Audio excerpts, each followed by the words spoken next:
Hello there. My name is Julius, also known as Cesartheking, and this is my audition for Equestrian Softworks Fallout Equestria mod.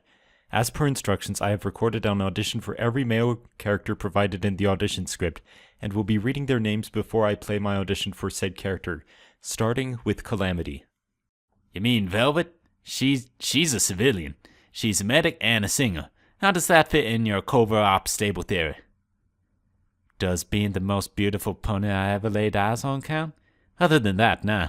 I mean, well, she does have a freaking knack for getting what she wants. Bartering, I mean. And talking folks into doing stuff when she's not being, What's on your mind? You can take anything but the battle saddle. She's precious to me. Whatever, just as long as I get to do something. Nothing ever gets done just standing around. Steel Hooves. Without power, I cannot even move. I will die here. I am truly already dead, but I took them with me. You gave a balefire bomb over to New Appaloosa, a town notorious for trading with red-eye slavers. I was here the day Equestria died. We knew the end was coming.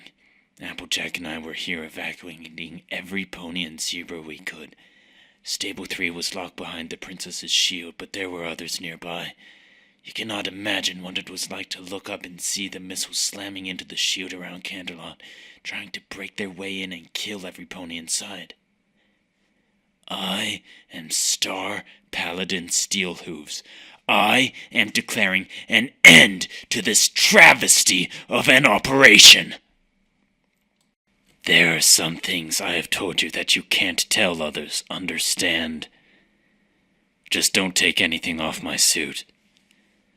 Sometimes I wonder why I take orders from a girl half my size and a tenth my age. Good. Rail Right.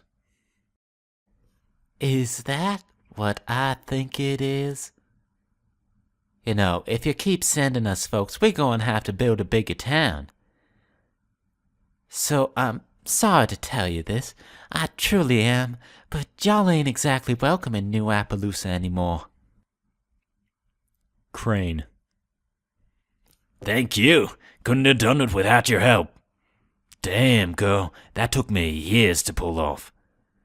I might be willing to part with one of my bottles for a favor.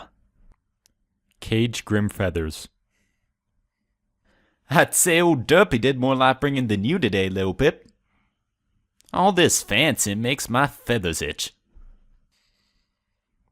Mr. Topaz. It's funny because you think talking will keep me from killing you. So, you're the little ponies who've come to my town and made such a mess of things. You've killed my lieutenant, and now you've come for me. Well, aren't you insistent? DJ Pone 3. Just got a report that a weak distress signal can be heard near Horseshoe Tower. Seems like Blackwing's talons have managed to get themselves in over their beaks. Well, don't worry, Blackwing. Horseshoe Tower's pretty close to Sheriff Rottingtail's territory. Maybe some of his schools will be willing to lend you a hoof. Oh wait, that's right, you and your mercs slaughtered them all. Well, good luck with that. Good evening, Wastelanders! How's every pony doing? And what's she been up to, I hear you ask? Well, sit down and put on your listening ears, cause it's time for DJ Pone 3 to tell you a story. There is, however, one other fate that can befall our heroes. When the horrors and the pain of the equestrian wasteland become too much for them, they can snap. They can turn into the very monsters they chose to fight. Sadly, children, it can happen to the very best of ponies. Even Fluttershy had her Gardens of Canterlot. Cottage Cheese. I'm still an elder, and you traitors will show proper respect. I will not be hauled back to my citadel in that capsule like a piece of luggage. I will return with my head held high. You traitorous lot have already killed me. Damn you, Steelhooves, yes, now bring me my goddess damn chair. Nova Rage. Fan out. I want everything here cataloged and shipped back to the Citadel. Kill the residents. Disregard that message. I want those insurrectionists rooted out, you hear me? Red Eye. Evil? Yes, it is evil, but evil is what is needed. Do you think I'm a monster? Because, of course, I am. If you had harmed a single hair on that child's head, well, thank you for not doing so. But here, today, and every day, we give back. We create. Where others know only how to tear down, we build. And that, my children, is how we pave the way, for we are not animals. We are not zebras. We are ponies. We have a better nature and a higher calling. We know that the road is hard, and yet we stand and face the challenge. We know that many of us may suffer and perish and never taste the sweet fruits of our labor. But out of generosity and hope, we give of ourselves anyway, so that others may know a better future. Because that future is worth any sacrifice. And yes, the new Equestria does demand sacrifices. Dr. Glue. Get out! Get your hemorrhoidal fucking asses out of my laboratory! You can take your fucking goon squad, shove them up your sphincter, and prance the fuck out of my lab! I've got important fucking research to do, and you're wasting my time! Doc Slaughter. You should have seen me before the grenade. The looks took some getting used to, but Doc Slaughter has never been better. Fine, yes, I suppose, but you could be better. Grandpa Rattle. You need to leave! Now! I have a gun! I have a gun! Radar. Them strappers have unlocked all manner of secrets in their ruins. You'd be amazed. Now, who are you folk, and what can old Radar do you for?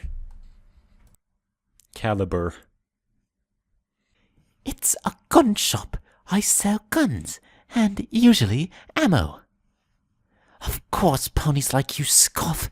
The one alicorn who ever tried talking to us instead of attacking us scoffed too. But I tell you true, the pink cloud is alive down there. I've heard it breathing. Autumn Leaf.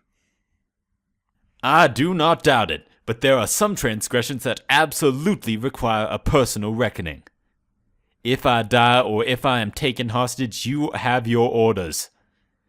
This is it. This is the moment all your training and all your experience has prepared you for. This is the battle you were born for. It's time to separate the Pegasi from the Griffins. It's time to kick Red Eye's ass and teach him that crossing the Enclave, murdering our brothers and sisters, was his ultimate folly. Pride. Oh, are y'all friends? Well, what do you know? Lil Calamity actually managed to make some friends. That I do, and I should be thanking you. Branding that mark off your flanks was my rite of passage into the Enclave. Wind Shear. They put Autumn Leaf in charge of Operation Cauterize, and he made sure both his other brothers were part of the show. Spike. Hello, Little Pip. I'm Spike. They're twilights. Were twilights. Even the greatest people have their flaws. When put under the right pressure or in the right circumstances, those flaws can become cracks. They can break you. You've barged into my house and tried to bribe me with gems, asking me to betray one of my guests to you, a guest who you have named after a pony who is not only a good friend of mine, but the bearer of the element of loyalty. And last but not least, the Watcher. I'm a friend. Okay, a passing acquaintance, but one that doesn't mean you any harm. Maybe the reason why you're having trouble finding your place is that you haven't discovered your virtue yet. Have you ever heard the old saying, the portal to hell is opened with the incantation of good intentions? If there is a moral to their story, I guess that would be it.